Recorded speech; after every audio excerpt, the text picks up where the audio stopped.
Masayang hapon sa taong may-ari ng programang ito. Sir Eric, magandang hapon din sa mga katulad ko na nakikinig din sa programang ito. Itago niyo ko sa pangalan na Jamaica. Buwan na naman ng Agosto. Para sa akin ang Agosto ay ang buwan na kung saan naganap ang isang pangyayari sa buhay ko na hinding-hindi ko na makakalimutan pa. Bukod kasi sa nagsimula ang kaganapan na yun sa mismong kaarawan ko, ay kahit sino naman na tao na makakaranas ng ganitong karanasan, ay sigurado akong hindi rin agad makakalimot. Noong bata ako ay may crush na po ako noon sa isa sa mga kapitbahay namin sa baryo San Erilo.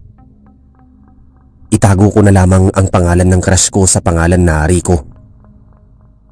Yung crush ko na yon ay pogi, mabait, masunurin at magalang. Nangangarap pa nga ako na noon na maging kasintahan si Rico. Bukod sa akin, marami din ang nagkakagusto kay Rico, lalo na at sobrang bait niya sa lahat ng tao. Minsan nga ay pinagseselosan ko na lahat ng mga babaeng umaaligid sa kanya kasi gusto ko noon ay akin lang si Rico. Hindi tulad ng mga kabataan ngayon na mahiyain pagdating sa mga taong gusto. Ako yung tipo ng babae na makapal talaga ang muka. Gusto ko kasi noon na napapansin ako ng crush ko, kaya naman nilalapitan ko talaga noon si Rico. Ang pamilya ni Rico noon ay may tinapayan. Masarap ang tinapay nila at malinamnam pa yung mga siopaw noon na gawa ng pamilya ni Rico. Dahil nga sa madalas kong lapitan si Rico, ay naging malapit ako sa kanya. Kadalasan pa ay ako ang tumitikim sa mga bagong gawa niyang tinapay. At wala pa rin talagang tatalo sa sarap ng mga tinapay na ginagawa niya. Kahit nga ang mga kababata ko rin noon na si Rain ay sarap na sarap din sa mga gawa ni Rico. Hanggang sa tumanda kami noon, ay malapit pa rin kami ni Rain kay Rico. Kaso nabago ang samahan namin magmula noong mamatay ang mga magulang ni Rico. Isa ako sa nakasaksi noon kung paano manghina si Rico at kung paano niya sinukuan ang negosyo nila. Bago pa man ako makapagpaalam noon, ay nalaman ko na lamang na umalis na pala si Rico at hindi ko na siya nakita pa. Akala ko hindi ko na siya makikita pa pero 5 taon ulit ang lumipas. Naisipan namin noon ni Rain na pumunta sa baryo San Sulay upang doon isagawa ang isang taong bakasyon. Kakatapos lang namin noon ng pag-aaral at napagkasunduan namin ni Rain na magpahinga muna bago magtrabaho. Kahit nung mga oras na yun ay napag-uusapan pa rin namin si Rico. Sinabi pa nga sa akin ni Rain na kapag nakita niya raw ulit si Rico ay baka yakapin niya ito ng mahigpit. Hindi naman ako nakaramdam ng selos noon kay Rain dahil sa sinabi niya. Kasi inisip ko noon na bago pa man niya mayakap si Rico ay uunahan ko na siya. Pagdating namin sa baryo San Sulay ay sinalubong kami ng mga tao doon. Mababait ang mga tao doon at kahit medyo malayo na sa syudad ang baryo San Sulay, ay masaya pa rin ang mga tao doon. Nagrenta lang kami noon ni Rain ng isang maliit na bahay na kaharap ng isang tinapayan. Sinadya talaga namin yun para kapag umaga ay mabilis lang kaming makakabili ng tinapay. Habang naglalakad kami ni Rain papunta sa nirentahang naming bahay, ay lumapit sa amin ang isang matanda. Natigilan kaming dalawa ni Rain. Nagkatinginan pa kami dahil medyo weirdo kasi ang pagtingin sa amin ng matanda. Ilang saglit pa ay ngumisi ito. Saka sinabihan kami na mag-ingat daw kami sa baryo San Sulay.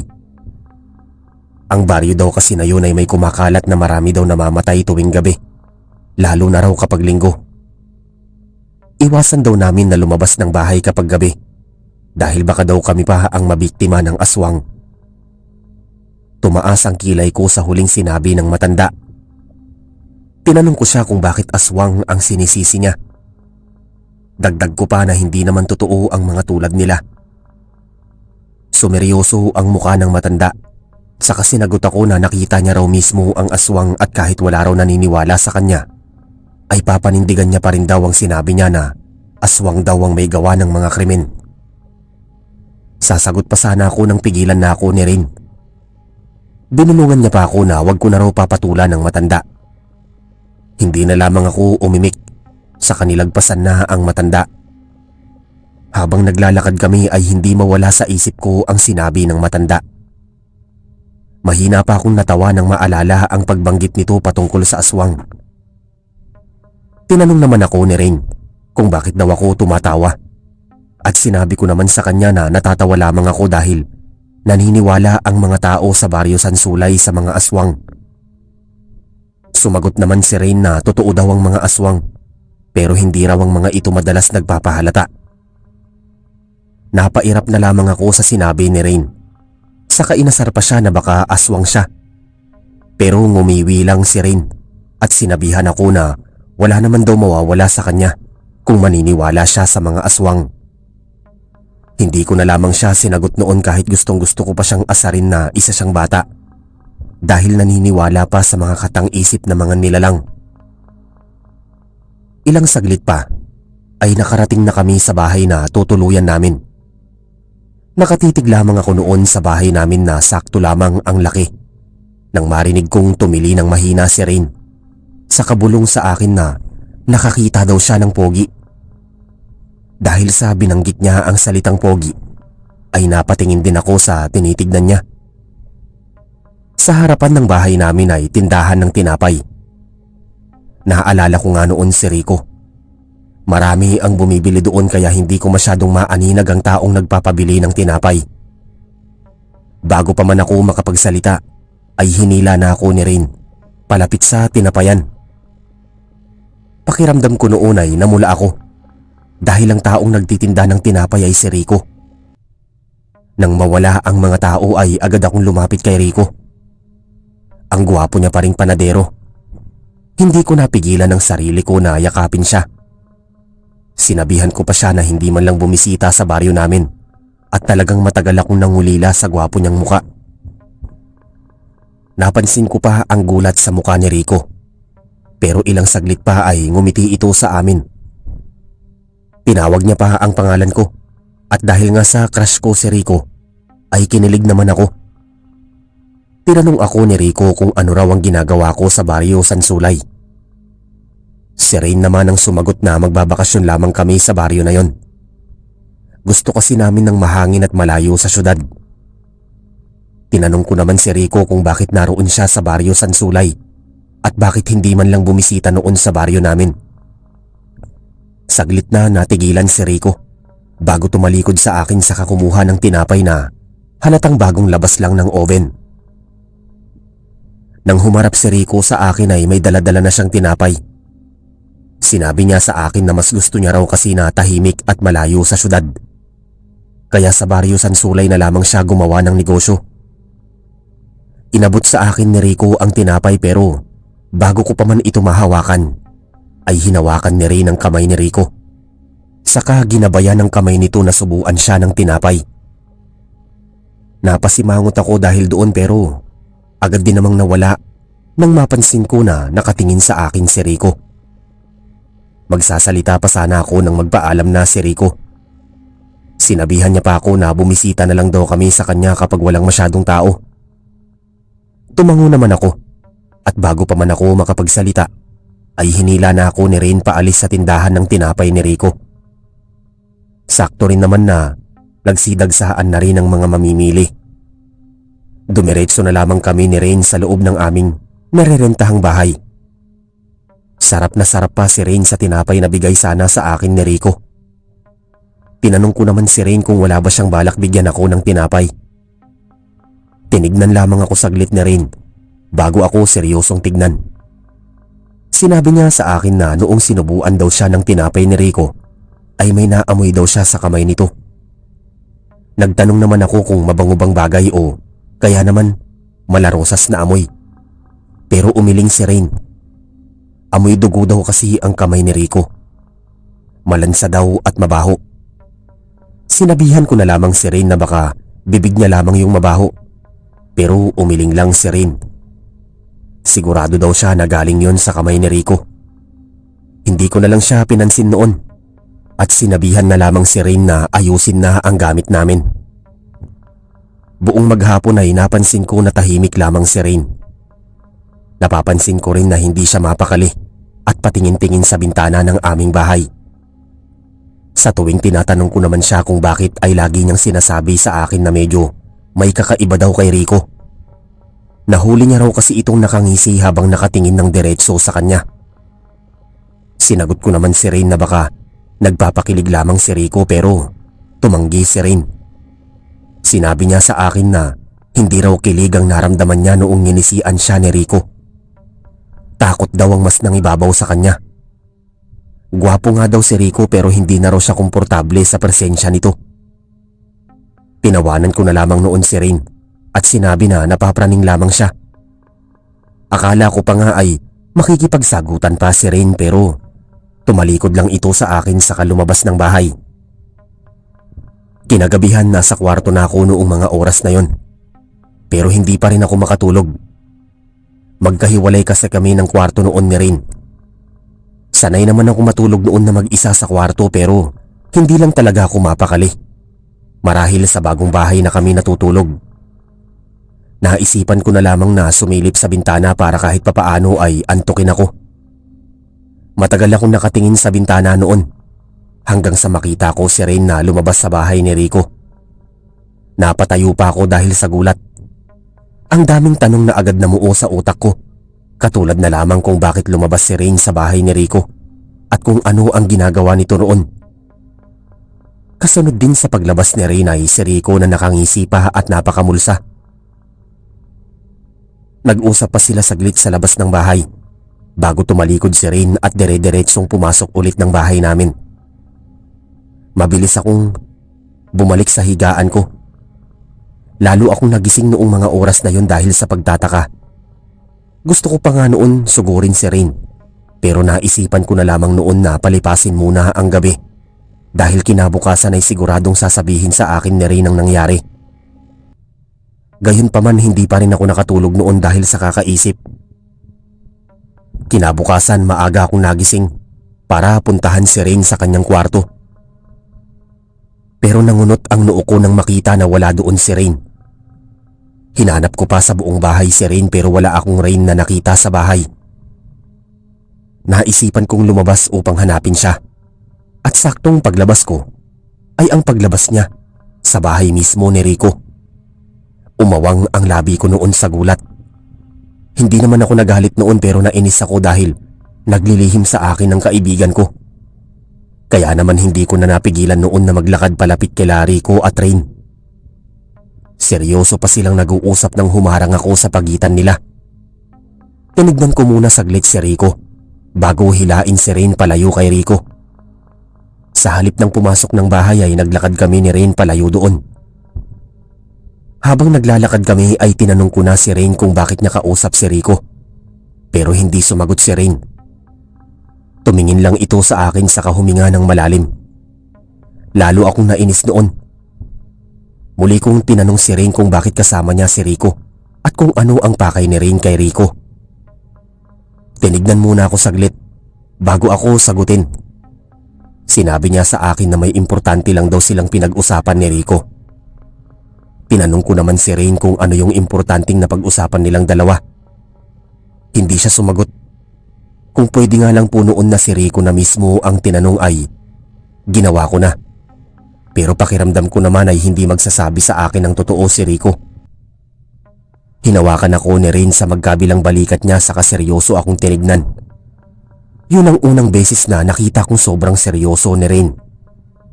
Medyo mahigpit din ang hawak niya sa balikat ko pero hindi naman masakit. Sinabi sa akin ni Rain na pagkatiwalaan ko daw siya. Huwag daw akong magalit sa kanya dahil pinoprotektahan niya lang daw ako. Natawa ako sa sinabi ni Rain. Saka tinanong siya kung saan niya ako pinoprotektahan. Pero bago pa man siya makasagot ay nakarinig kami ng malakas na tili sa hindi kalayuan. Dahil sa tili na yon ay nagsitakbo ang mga tao papunta sa pinanggalingan ng tili. Ako na mismo ang humila kay Rain para makitingin din sa pinagkakaguluhan ng mga tao.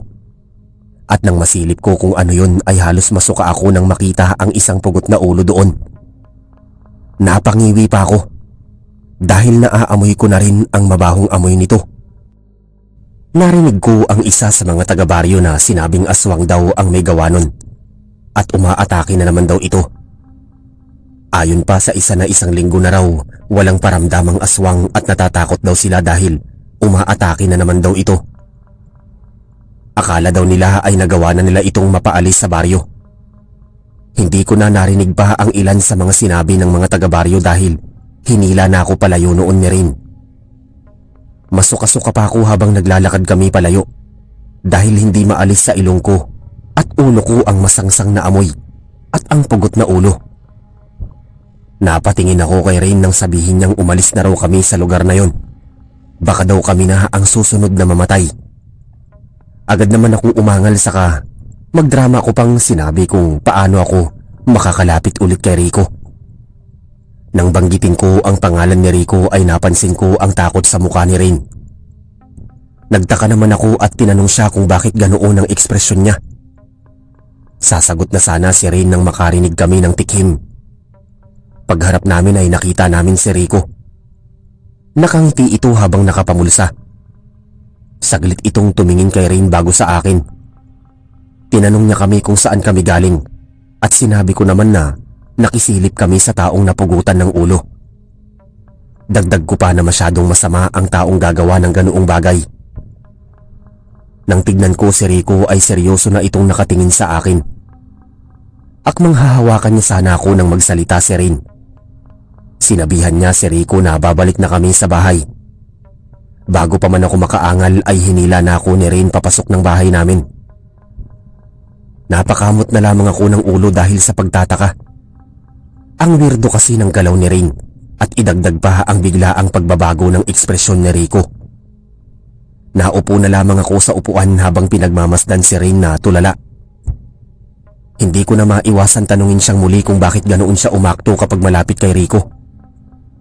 Tinanong ko rin siya kung may namamagitan sa kanilang dalawa ni Rico. At kung mayroon man ay baka kaya siya tulala dahil naghiwalay na silang dalawa. Saglit na tinignan ako ni Rain bago umiling. Ngumiwi pa ito sa kasinabihan ako na hindi raw siya magkakagusto na sa isang gaya ni Rico. Nagtaka naman ako sa sinabi niya. Tinanong ko siya kung bakit parang mas may malalim na dahilan ng sinabi niya. Sa halip na sagutin ako ay tinanong ako ni Rain na paano daw kung malaman kong aswang pala si Rico at siya ang pumapatay. Saglit akong natahimik noon bago humalakhak ng tawa. Hinampas ko pa ng mahina sa braso si Rain. Sinagot ko si Rain na imposibleng aswang si Rico. Nakilala namin si Rico bilang mabait na tao at kilala na namin siya mula bata pa. Sigurado akong hindi aswang si Rico. Muli akong tinanong ni Rain kung paano daw kung si Rico pala raw talaga ang pumapatay.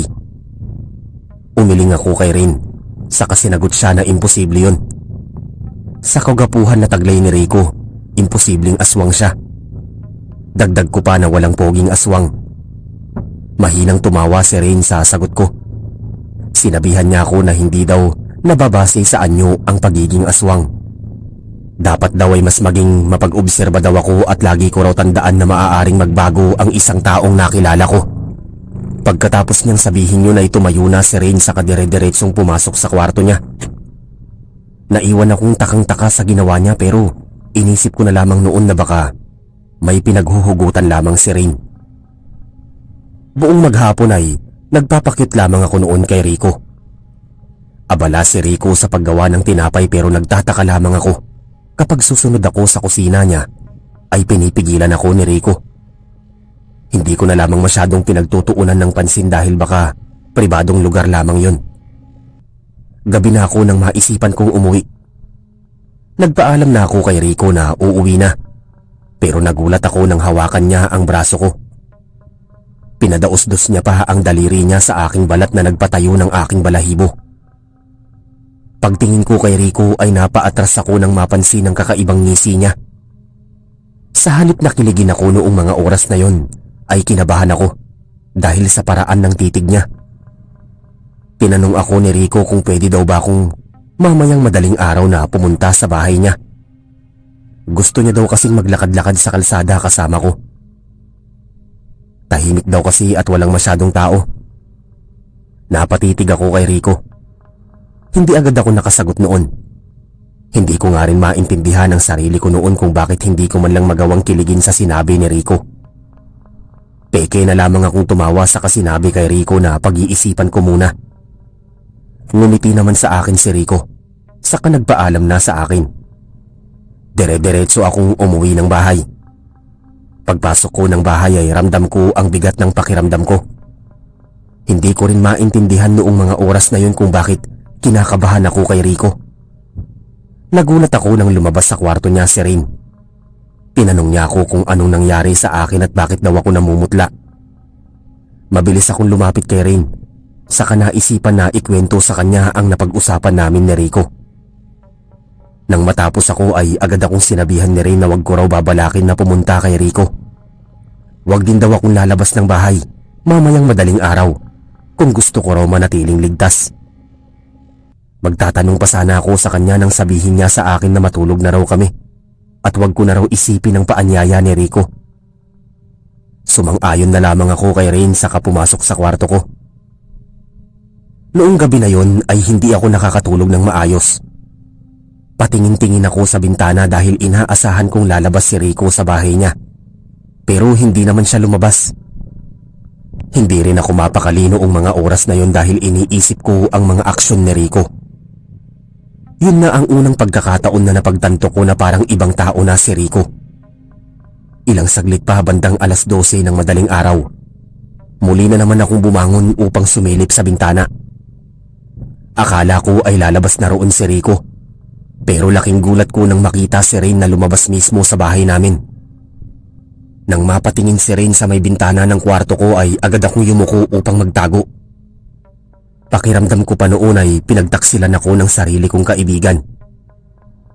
Maya-maya pa ay muli akong sumilip sa bintana. Nakita ko si Rain. Nakausap na si Rico. Tuluyang nawala ang antok ko noong mga oras na yon. Nang pumasok silang dalawa sa bahay ni Rico, ay agad akong lumabas ng bahay upang sundan sila. Malalaki na hakbang ang ginawa ko habang naglalakad palapit sa bahay ni Rico. Nang makalapit sa bahay ni Rico ay dinikit ko ang tenga ko sa may pinto. Pero wala po akong narinig. Lalo akong nagtaka at nagduda sa ginagawa nila. Ilang minuto din akong nakatayo sa harapan ng pinto ni Rico nang makarinig ako ng malakas na kalabog na nagmumula sa likod ng bahay. Napatalon pa ako sa gulat. Nagdadalawang isip pa ako noon na pumunta sa likod ng bahay. Mayroon kasing daanan sa gilid ng bahay ni Rico para makapunta doon. Ilang saglit pa akong nag-isip noon bago ako maglakad papunta sa likod ng bahay. Nagsisitayuan ang balahibo ko noon at gusto ko na talagang umatras pero mas nanaig ang kuryosidad ko noong mga oras na yon. Nang makarating ako sa likod ng bahay ay yumuko ako at nagtago sa likuran ng malaking halaman. Nanlaki ang aking mata nang makita ko si Rico na may minamasang tinapay. Nakahubad siya ng pang-itaas at naglalaway din siya. Nang tumingin si Rico, sa pwesto ko ay kitang-kita ko ang pula ng kanyang mata. Dinilaan niya pa ang kanyang kuko na may dugo. Napalunok ako noong mga oras na yon. Ayaw pang tanggapin ng sistema ko na hindi tao si Rico. Kitang-kita ko noon kung paano kunin ni Rico ang isang hilaw na laman sa mesa at kinain ito. Masuka-suka akong umiwas ng tingin. Aalis na sana ako roon nang aksidente kong matabig ang halaman. Mabilis akong naglakad palayo. Hindi ako lumingon noon at dire-diretso lamang tumakbo papasok ng bahay. Nang makarating sa loob ng bahay ay nanginginig akong napaupo sa sahig. Hindi ko po akalain noon na ang crush ko at ang gwapong panadero ay aswang pala. Hindi ko rin maiwasan noon maalala ang sinabi sa amin ng matanda noong unang araw namin sa baryo. Ibig sabihin lang noon ay kami na pala mismo ang lumalapit sa aswang. Nagulat ako nang bumukas ang pinto ni Rain. Nanlalaki ang aking mata na tinignan siya. Nangunot naman ang noo ni Rain, saka tinanong ako kung bakit daw ako namumutla. Dagdag niya pa na para daw akong nakakita ng aswang sa labas. Sinagot ko naman siya na nakakita talaga ako ng aswang. Dahil sa sinabi ko ay napansin ko ang pagbago ng ekspresyon ni Rain Mula sa mapang-asar na mukha ay unti-unti itong naging seryoso. Magsasalita pa sana ako nang hilain ako ni Rain papasok sa kwarto ko. Natataranta pa niyang sinara ang pinto at mga bintana ng kwarto ko bago humarap sa akin. Tinanong ako ni Rain kung paano ko raw nakita ang aswang at kung bakit daw ako lumabas. Sinabi ko naman kay Rain na sinundan ko siya. Sinabi ko rin kay Rain na nakita ko siyang kausap si Rico at alam kong aswang si Rico. Napahilamos sa mukha si Rain. Sinabihan niya ako na dapat daw ay hindi na ako lumabas ng bahay. Pagkatiwalaan ko na lang daw siya. Sinagot ko naman na nagdududa na ako sa galaw niya. Dagdag ko pa na dapat sinasabi niya ang lahat sa akin lalo na't kaibigan niya ako. Natahimik si Rain. Napayuko siya sa kahuminga ng malalim. Ibinunyag niya sa akin na isa na raw aswang si Rico. Isa daw itong Yanggaw. Nalaman niya raw na aswang si Rico noong unang araw daw na nakarating kami sa baryo. Dala daw ng kuryosidad niya ay naisipan niyang puntahan si Rico at nakita niya raw ito sa akto na pumapatay ng tao para daw sa tinapay nito. Nangunot ang noo ko dahil sa sinabi ni Rain. Magsasalita pa sana ako nang magsalita ulit siya. Ayon sa kanya, napagkasunduan daw nila ni Rico na hindi niya kami papatayin basta't ililihim daw namin ang sikreto niya at gabi-gabi daw magbibigay ng dugo si Rain. Natigilan ako sa sinabi niya. Hindi ko akalain noon na ang hinahangaan kong tao ay may malagim na sikreto. Matapang kong sinabihan si Rain na haharapin namin pareho si Rico, pero umiling si Rain. Sinabi niya sa akin na wag na raw akong makialam kung gusto ko pa raw manatiling buhay at hindi gawing palaman sa tinapay. Ang isa raw kasi na dahilan bakit pumapatay si Rico ay para maipalaman sa tinapay ang mga karne ng tao. Masuka-suka ko noon sa narinig. Hindi ko akalain noon na tao na pala ang kinakain ko. Muli akong tumanggi kay Rain. Sinabi ko sa kanya na dapat mapalaya sa baryo si Rico dahil ang mga aswang ay hindi dapat nakikisali sa buhay ng mga tao. Seryoso akong tinitigan ni Rain. Saka ako sinabihan na wag daw akong makialam kung ayaw ko raw mapahamak. Wag ko rin daw susubukan na kalabanin si Rico. At lagi ko raw tandaan na aswang si Rico at wala daw akong laban sa kanya. Pagkatapos niyang sabihin yun ay tumalikod na siya sa akin saka lumabas ng kwarto ko. Nanghihina akong napaupo sa kama. Inamin ko na natatakot talaga ako pero naawa din ako kay Rain. Ayoko naman na isasakripisyo niya ang sarili niyang dugo para sa kaligtasan namin kung may magagawa naman kami para kalabanin ito. Hindi ako nakatulog noong gabing yon. Parang sirang plaka na paulit-ulit sa utak ko ang sinabi ni Rain. At kahit anong pagtanggi ko sa sarili ko noon na wag nang makialam at hayaan na lang si Rain, ay nakakaramdam pa rin ako ng konsensya. Pakiramdam ko kasi ay wala akong kwentang kaibigan dahil hinahayaan ko lang si Rain na harapin ang problemang yon. Habang ako naman ay nagagalit pa sa kanya sa pag-aakalang inaagaw niya sa akin ang crush kong aswang pala. Kaya naman maaga akong nagising noon para puntahan si Rico. Bala kong kausapin ng masinsinan noon si Rico at pakiusapan siyang itigil ang kanyang ginagawa. Bukod pa roon, mayroon pa po kasing pag-asa sa akin noon na baka may pusong tao pa rin si Rico kahit isa siyang Yanggaw. Nasa bandang alas 5 noon ng umaga. Medyo maliwanag na ang paligid pero wala pa rin masyadong tao. Sigurado ko rin noon na natulog pa si Rain bago ako lumabas ng aming bahay. Hindi ako mapakali noon. Pakiramdam ko ay may lalapa sa akin anumang oras. Kung hindi ako mas magiging maingat sa paligid ko. Nang makalapit ako sa bahay ni Rico ay huminga muna ako ng malalim. Kakatok na sana ako ng aksidente kung maitulak ang pinto. Napaatras ako. Sinilip ko pa ang loob ng bahay ni Rico pero wala akong Rico na nakita. Sinubukan ko pang tawagin si Rico pero hindi siya sumagot. Muli kong tinulak ng dahan-dahan ang pinto ng bahay ni Rico hanggang sa tuluyan akong makapasok. Wala man lang katao-tao sa loob. Nagsisitaasan na ang balahibo ko noon sa takot. Aalis na sana ako ng bahay na yon nang makarinig ng kalabog na nagmumula sa kusina. Naalala ko noon yung nakita ko sa likod ng bahay ni Rico. Kaya nakaramdam agad ako ng takot dahil baka mga katawan din ng tao yon. Kaya naman maglalakad na sana ako paalis ng bahay nang makaramdam ako ng mainit na hangin sa aking batok. Dahan-dahan akong lumingon sa aking likuran at bago pa man ako makasigaw, ay nagawa ng matakpan ni Rico ang bibig ko gamit ang kanyang kamay. Nakangisi sa akin si Rico. Titig na titig ang pula niyang mata sa mata ko. Ramdam ko rin ang talim ng kuko niya sa aking pisngi. Lalong lumapit si Rico sa akin saka ako binulungan na masyado daw akong pakialamera. Wala naman daw siyang balak na kainin ako. Kaso sayang naman daw kung mawawala ang pang-umagahan niya. Bago pa man ako makaangal noon ay naramdaman kong hinampas ako ni Rico sa batok hanggang sa tuluyan akong mawalan ng malay. Nagising ako dahil sa mabaho at masangsang na amoy. Pag-angat ko ng tingin ay sumalubong agad sa akin ang isang putol na binti. Mabilis akong napabangon saka napatingin sa paligid. Punong-puno ang paligid ng mga putol na katawan at lamang loob ng tao. May mga tinapay din na ginagawa pa lamang na nasa mesa at isang timba na punong-puno ng dugo. Nang hihina akong tumayo saka lumapit sa pinto na nandoon. Malakas ko itong hinampas habang sumisigaw na palabasin ako sa kwarto na yon. Tinawag ko pa ang pangalan ni Rico pero wala pa ring sumagot sa akin. Naiiyak na ako noong mga oras na yon.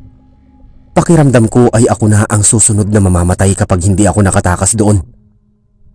Napatingin ako sa paligid hanggang sa dumako ang tingin ko sa isang mahabang bakal. Kinuha ko ito sa kasinimulang paghampasin ng pinto. Pero ako lang naman ang napapagod. Ilang saglit pa ay biglang gumalaw ang siradura ng pinto. Agad kong hinanda ang aking sarili. Tinignan ko ng maigi ang pinto. Nang bumukas ang pinto ay akmang hahampasin ko na ang taong pumasok nang makita ko si Rain. Nanlaki ang aking mata saka nilapitan siya. Mabilis niya akong sinenyasan na tumahimik na daw ako. Tumango naman ako agad. Hinawakan ni Rain ang aking kamay habang naglalakad kami palabas ng bahay ni Rico. Madilim ang paligid ng bahay at noong mga oras na yun ay pakiramdam ko ay nasa bingit ako ng kamatayan. Paglabas namin ni Rain sa bahay ni Rico ay maliwanag na. Buong akala ko ay didiretso kami sa bahay namin pero tumakbo kami ni Rain papunta sa gubat. Tinanong ko naman si Rain kung bakit papunta kami sa gubat. Dagdag ko pa na dapat ipaalam na namin sa mga otoridad ang mga nalaman namin o kaya naman sa albularyo para matulungan kami. Sinabi ko pa kay Rain na kailangan maalis sa bayan na yon si Rico dahil masama itong tao. Sinabi ko rin sa kanya na sigurado akong si Rico rin ang nagkulong sa akin sa kwartong yon at sigurado akong kami ang susunod na mamamatay kapag hindi pa kami humingi ng tulong. Hindi umimik si Rain. Patuloy lang kami sa pagtakbo sa gubat kaya naman hindi ko na napigilan na huminto. Inis kong sinabihan si Rain na dapat ay hindi kami tumakbo o kaya naman ay kung tatakas man kami ay dapat maisabi namin sa mga taga San Irile na may aswang sa kanila. Sinabi ko rin sa kanya na hindi dapat kami umalis. Tatalikod na sana ako kay Rain nang magsalita si Rain.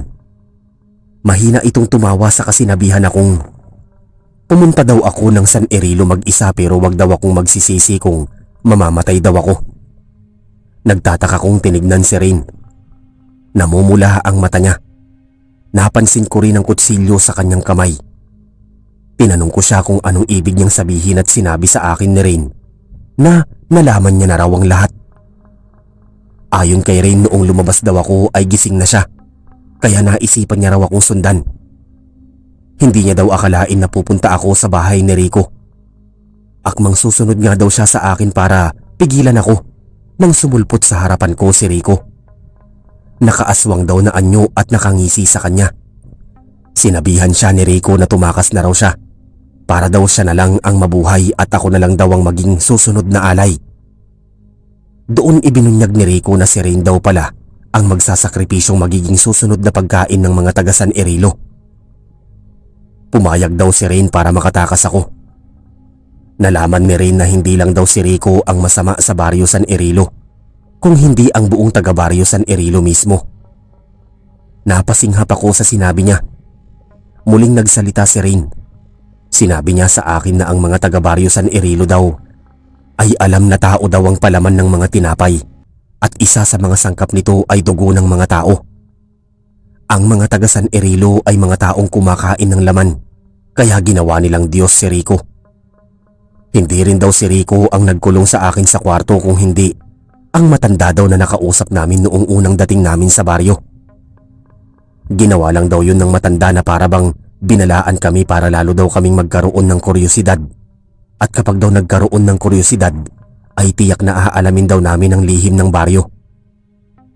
Yun daw na peking babala ng matanda ay isang patibong. Dagdag pa ni Rain na nagawa niya raw na makatakas kay Rico gamit ang asin na nasa bulsa niya. Mahina na rin daw kasi ang matanda kaya nagawa niya itong patumbahin. Dagdag pa ni Rain na babalik daw siya sa baryo para hindi na raw ako hahanapin ng mga taga San Irillo. Handa raw siyang isakripisyo ang sarili para daw sa kaligtasan ko. Umiling ako sa sinabi ni Rain. Galit ko siyang sinampal noon sa kasinabihan siyang huwag magpapakabayani. Sinagot naman ako ni Rain na handa nga raw akong isakripisyo ang kaligtasan ko para lang malaman ng mga taga San Irillo na aswang si Rico. Kaya bakit may kaso pa na isasakripisyo niya ang sarili para sa kaligtasan ko? Sinagot ko naman siya na ayoko siyang mamatay at kakalabanin namin si Rico. Nagulat ako nang marinig ang isang malalim na tawa. Agad akong hinila ni Rain papunta sa kanyang tabi. Nang tumingin ako sa aking harapan ay nakita ko si Rico. Wala siyang pang itaas. Magulo ang buhok. May matutulis na ngipin. Namumulang mga mata at may matutulis na mga kuko. Nakangisi siya sa amin. Sinabi sa amin ni Rico na ang galing daw naming magkaibigan dahil handa raw namin isakripisyo ang mga sarili namin. Kaso nga raw mga bobo naman. Sa totoo niyan tinamaan ako sa sinabi ni Rico. Inaamin kong naging tanga ako sa mga desisyon ko. Inisip ko pa nga noon na kung hindi ko hinayaan ang kuryosidad ko ay baka wala kami sa sitwasyon na yon.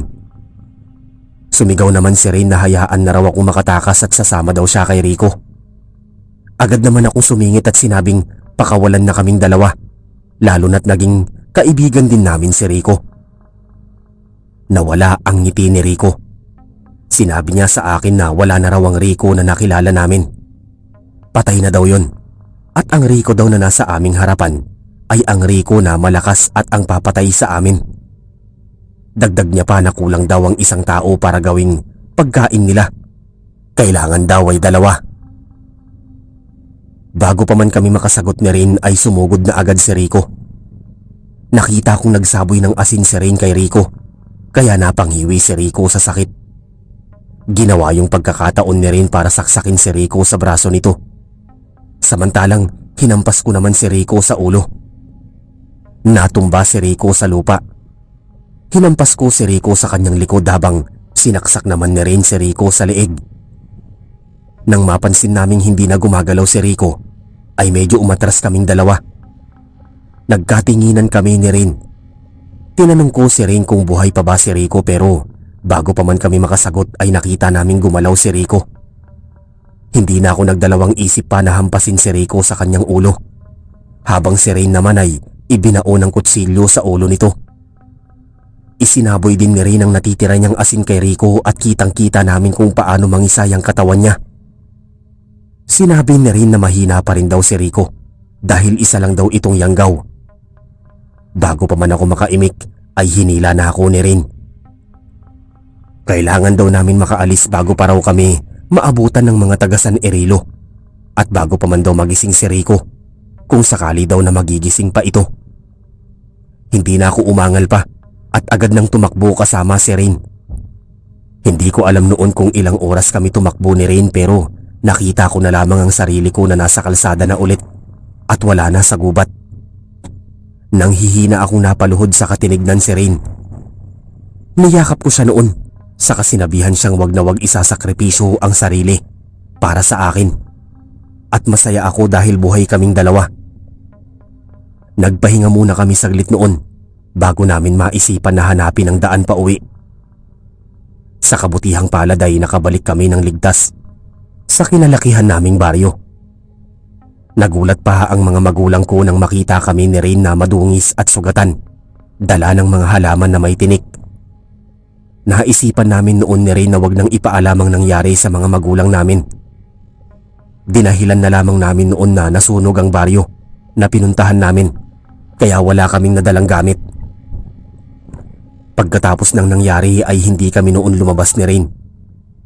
Naging mapagmasid kami sa paligid at alerto, lalo na't hindi kami sigurado na wala nang nakasunod na taga-baryo San Irile sa amin. Pero linggo at buwan na ang nakalipas ay wala naman kaming napansin na umaaligid sa amin, kaya naisipan na namin na lumabas ng aming mga bahay. Magmula noon ay pinangako namin sa isa't isa na ang naging pangyayari sa amin ay magiging leksyon. Noon ko lang din nga napagtanto na ang araw na kung saan nakulong ako roon sa kwartong yun na punong-puno ng mga lamang loob ng tao ay ang araw mismo ng kaarawan ko. Ilang taon ang lumipas. Naghiwalay na kami ng landas ni Rain, pero nangako kami sa isa't isa na ililihim ang nangyari. Hindi ko na rin alam kung ano ang nangyari sa San Irile, pero nangako kami na hindi kami pupunta o dadaan doon kahit kailan. Napag-alaman din nga namin noon na may mga nawawala na pala na mga tao magmula noong bumisita sa San Irile. Kaya kayo mga kababayan, huwag basta-basta magpapadala sa itsura ng tao. Hindi gaya ko na dahil sa pagiging crush ko kay Rico ay nadala pa kami ni Rain sa kapahamakan. Hindi ko rin akalain noon na ang gwapong panadero ng baryo San Irile ay isa palang aswang.